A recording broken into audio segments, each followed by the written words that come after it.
ሰላም ሰላም፣ ውድና የተከበራችሁ የዚህ ቲቪ ቤተሰቦች እንዴት ናችሁ? ሰላማችሁ በዚህ ትርፍርፍ ይበልልኝ። ላይክ፣ ሼር፣ ሰብስክራይብ አድርጉ። አዳዲስ ብዙ መረጃዎች አሉ ስለ ሀቢባ እንዲሁም ደግሞ ስለ መሲ ብሪጅስቶን፣ ስለ ጆን ዳንኤል የተለያዩ አዲዮ ዛሬ መረጃዎች ወጥተዋል ማለት ነው። እስኪ በእያንዳንዱ እንስማ። መሲ እንግዲህ ልትሞሸር ነው ማለት ነው። መሲ ልታገባ ነው። የመጀመሪያ ባሏን የልጇን አባት እንደተቀማች በሰው ራሷ ስትናገር ነበረ። አሁን ደግሞ ሌላ አዲስ እንግዲህ ትዳር አግኝታለች። ይህ ይመስላል አዲሱ ሙሽራ የመሲ ባል ማለት ነው። ይህ ይመስላል መሲ ልታገባ ነው። እንኳን ደስ አለሽ ብሏት መሲን ማለት ነው። ስለ መሲ ብዙ ነገር እየተባለ ነበረ። ባለፈው ሙኒት እናንትናም ብዙ ነገር ሲሉ ነበረ። ስለዚች ልጅ ደግሞ ሁሉንም በኋላ መጨረሻ ላይ ያጠናቀቅላችኋለሁ። እቼታችን ከኔ ተማሩ ትላለች። በኦሮምኛ ነው የምትናገረው። ሰሙ ሰዎች ስላላችሁ ብዬ ነው የምናገረው። ከሌላ ዜጋ ጋር አብራ ትሰራለች። 2 ሰራተኛ ሆነው ያቺ 2 አመቷን ጨርሳ ልትሄድ ነው። እችኛይቱ ግን ኢትዮጵያዊ አዲስ ናት ማለት ነው። እና ወርቅ ትሰርቅና ያቺ ልትሳፈር ስትል የዚች ቦርሳ ውስጥ ታደርጋለች። ሴትዮዋ መታ ወርቅ ሰርቅሻል ስትል እኔ ያልሰረኩም ትልና ወደ ስራዋ ትሄዳለች። ያቺኛይቱ ሰርቃ የዚችኛይቱ ቦርሳ ውስጥ አድርጋ አሁን እችኛይቱን ማለት ነው ፖሊስ አምጥታ በፖሊስ ልታስይዘኝ ነው ባካችሁ ድረሱልኝ እያለች ነው ፖሊስ ልታመጣ ሄዳለች። ቦርሳዬ ውስጥ አድርጋ እኔ አልሰረኩም። ከሌላ ሰራተኛ ጋር የምትሰሩ ሰዎች ተጠንቀቁ። እስከ ስሙ እስከ ምኑ ይሄን የመሰለ ወርቅ ነው፣ የሴትዮዋ ወርቅ ነው። ይሄን ወርቅ ታነሳና እችኛይቱ ምስኪኗ ውስጥ ታደርጋለች ማለት ነው። እና ሌሎች ከዚች እንድትማሩ ፈልጋለሁ። ምክንያቱም በዚች የደረሰ በእናንተ እንዳይደርስ ማለት ነው። እዚህ ጋር ሀቢባ እንደምታዋት ማለት ነው በንጉሱ አገር እንግዲህ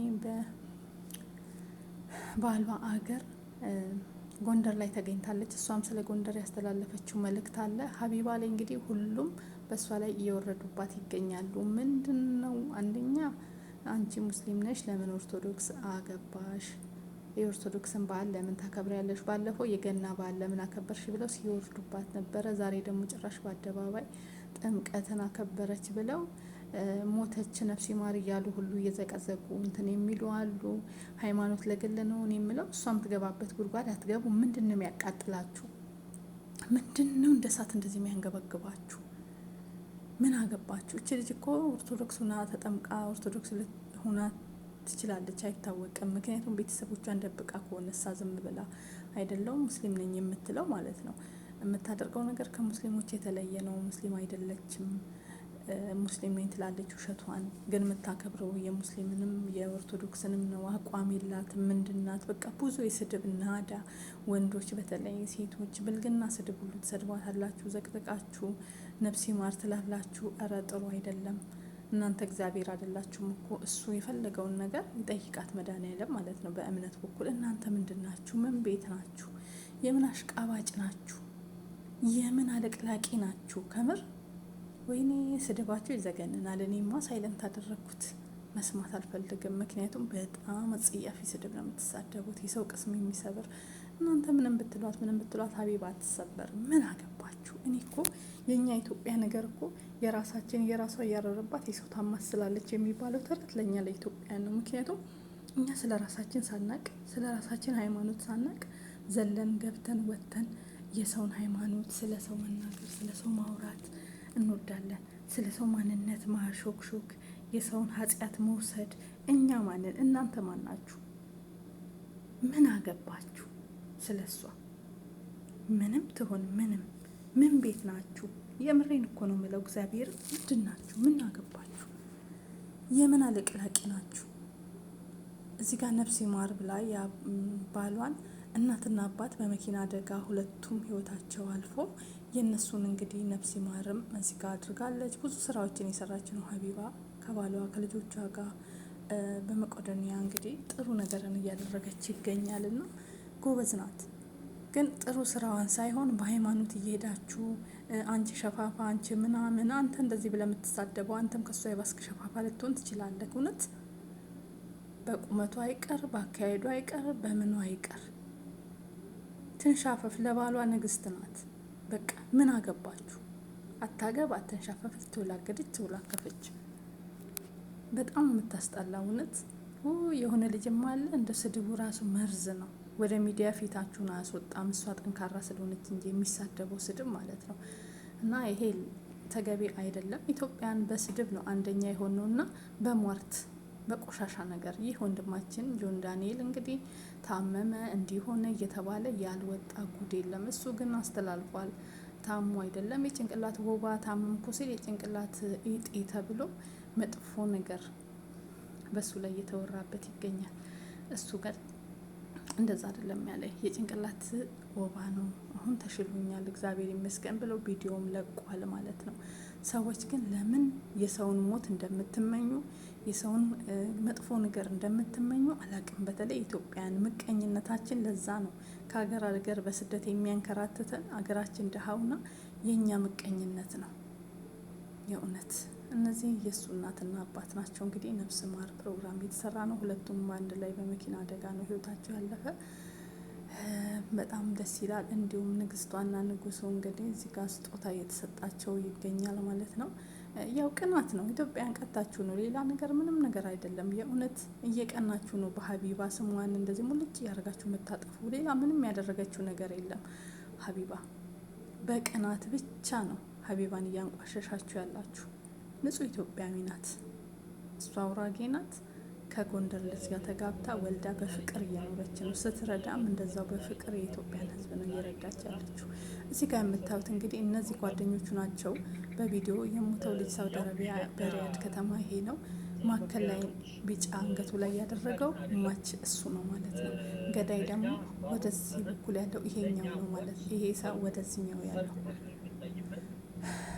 እና በጣም ያሳዝናል። ይሄ ነው በቃ የኛ ጓደኝነት ምንነት ይሄ አይደል? ለኢትዮጵያን ከዚህ ውጭ ሌላ ምን የምናውቀው ነገር አለ? አንዱን ግድለው በለው እያልን ጓደኛውን ምን መጥፎ ነገር ክፉ ነገር ማዛዛር እንጂ ሌላ። ለመጀመሪያ ጊዜ የንጉሶች ሀገር የባለቤቴ ሀገር የሆነውን ጎንደር ልጎበኝ መጥቻለሁ። ጎንደር በመምጣቴ የተሰማኝን ደስታ መግለጽ አልችልም። እንደ ንግስት ነው የተቀበሉኝ። ፍቅራቸው መንገድ ላይ ሲሄድ እያንዳንዱ እያቀፈ እየሳመ ስጦታ እየሰጠ በጣም በፍቅር ነው የተቀበሉኝ። የጎንደር ሕዝብ ፍቅር ነው።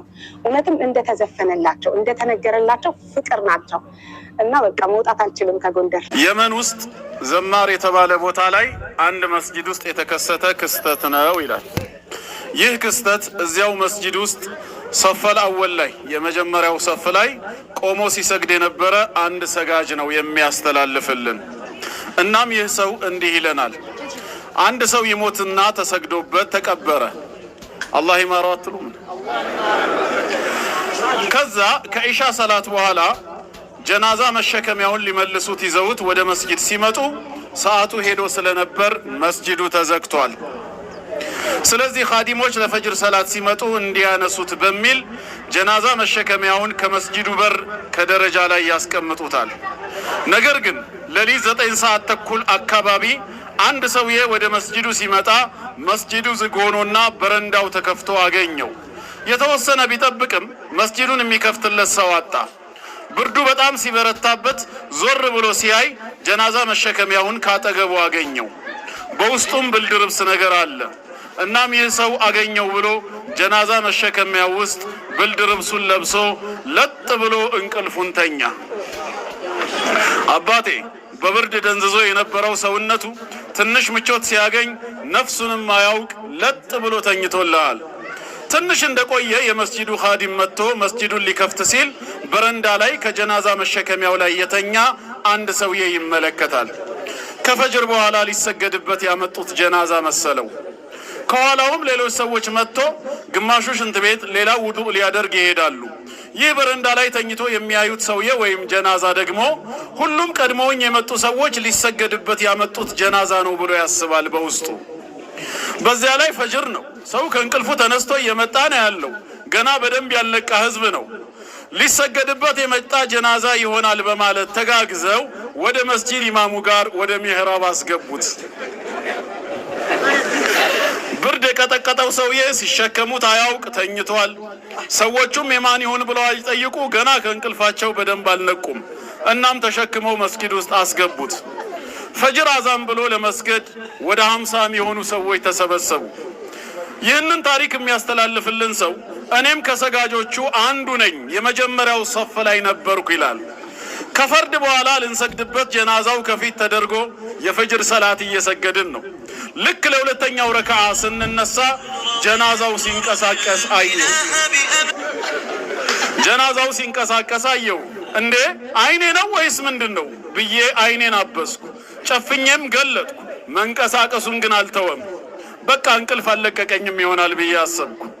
ነገር ግን ጀናዛ መሸከሚያው በደንብ መንቀሳቀስ ጀመረ። ያኔ መረባበሽና መፍራት ጀመርኩ። ይህ የተኛው ሰውዬ ከብርድ ልብሱ ውስጥ ድንገት አንገቱን አውጥቶ ሰገዳችሁ ብሎ ጠየቀ።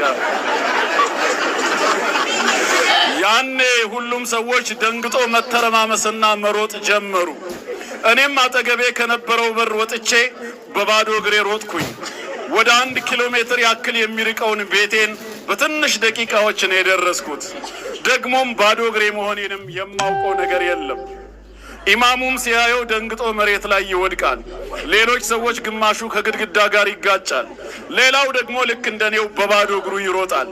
መስጂድ ውስጥ አንድ ሰው አልቀረም። አሁንም ሌላኛው በጣም የሚያስቀው ክስተት ተከሰተ።